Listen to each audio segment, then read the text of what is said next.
Hello to all my book loving babes. It's so good to see you guys, and welcome to my second book review of 2023 on my road to 100 books. Now, before anyone says anything, I am actually bringing this video very late because I've been sick since Christmas of 2022.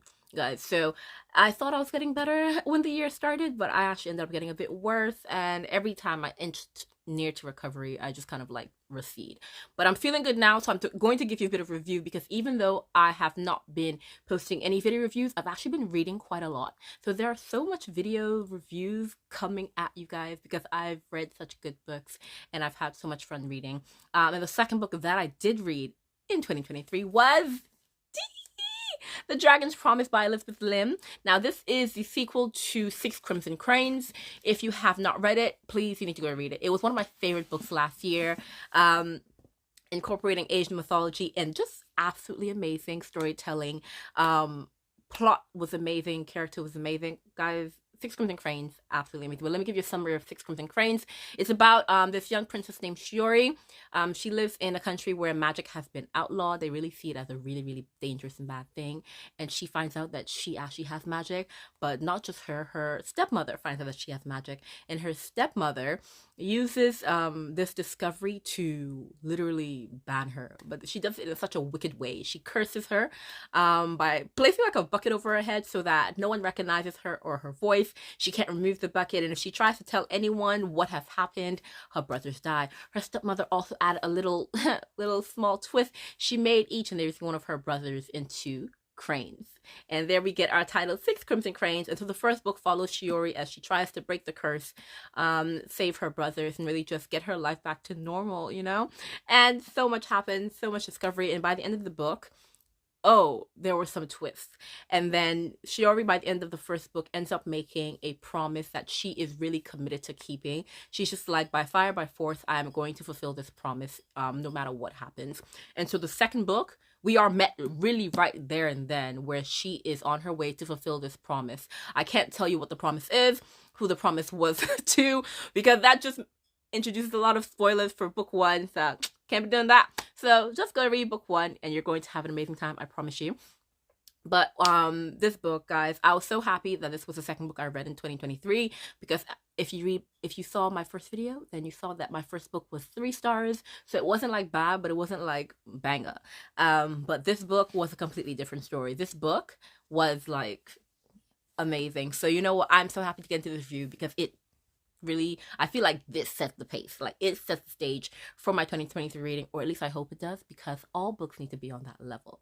Okay, but let's get down to it because I have so much comments, so many thoughts about this book. Yeah, so let's get to it.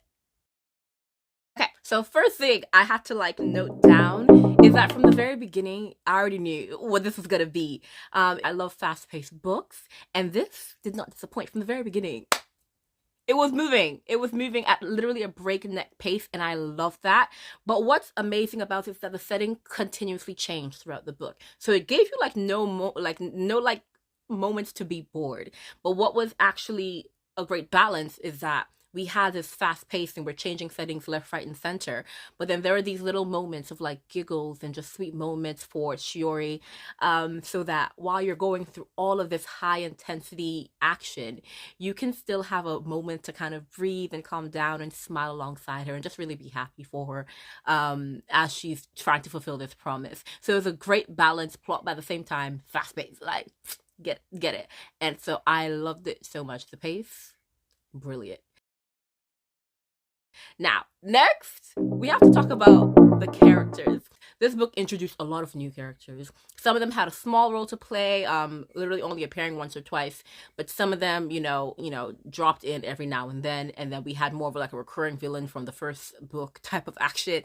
And like secondary villain from the first book became like a primary villain in this book. It was a lot. New characters were popping in, but each of them had distinct personalities, distinct characters, distinct motivations. Like, so I'm just like, even if you're like a secondary or even a tertiary character, you had a purpose. Like, you weren't just like fully throwaway. Like, you were there for a reason.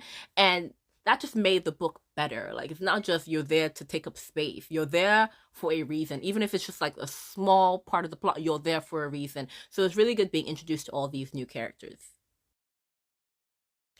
Now the story, once again, is something that was just amazing. The author really excelled at the story because every loose end was tied beautifully, you know?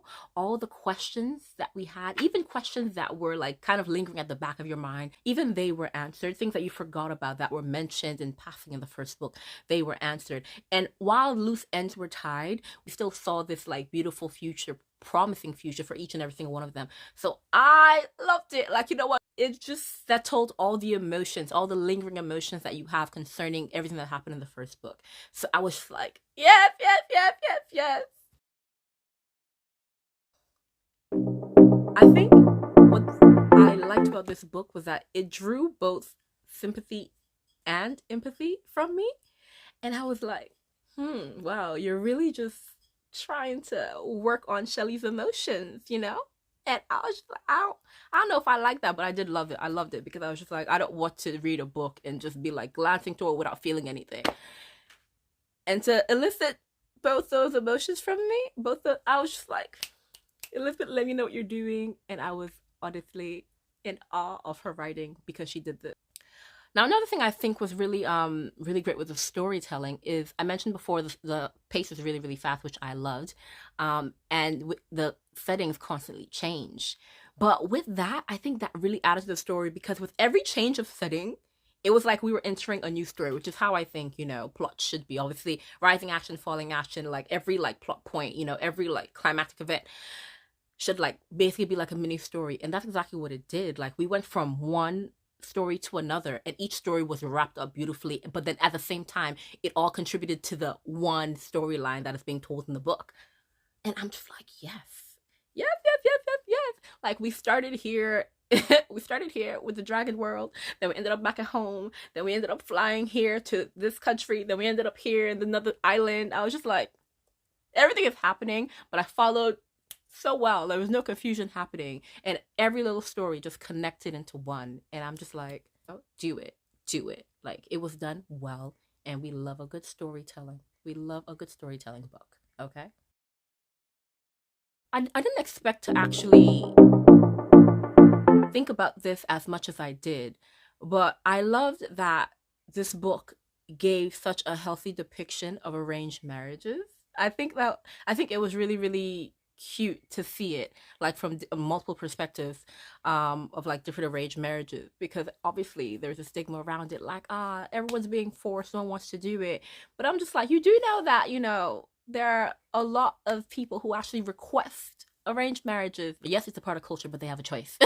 So I was just like, yeah, I like this. It was really good to see like a healthy depiction of how arranged marriages can work, and how arranged marriages can actually come to actually produce a really loving relationship between the two parties involved. And I was like, I love it. I love it so much. I love it so much, guys. Overall, this book was 5 stars for me. From the storytelling to the plot to the way that the settings contributed to the plot, to the characters and how each of them had such an important role to play. And I also love how the theme of like family and relationships and love between family still remains strong in this book. I'm like, okay, we have some consistent storytelling once again from book 1 to book 2. They're all part of one consistent story. And that theme, because I love found family and I just love family oriented tales in general. I just love that. And so that being the theme and it being such a strong theme and the love between like family and friends in this book just coming together, guys, guys, this book, chef's kiss. It was beautiful. It was beautiful. The writing, the language, the imagery, everything in this book worked so well together, and it just brings together a book that you really just can't reject or can't not love. I'm telling you now, read this duology. And I'm really excited actually to even pick up more from Elizabeth Lim, because there is such a calm to the voice that she writes with. Like it was a melodious tune in her books, weirdly enough. Like I know I'm reading, But guys, it sounds, the book feels like music. I don't know. I know that sounds a bit strange to say, but it feels like I'm listening to a ballad when I'm reading through the book.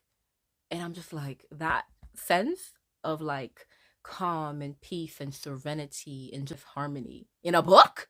Guys, please, 5 stars, no question. So honestly, 5 out of 5 stars. And I cannot wait to read my third book.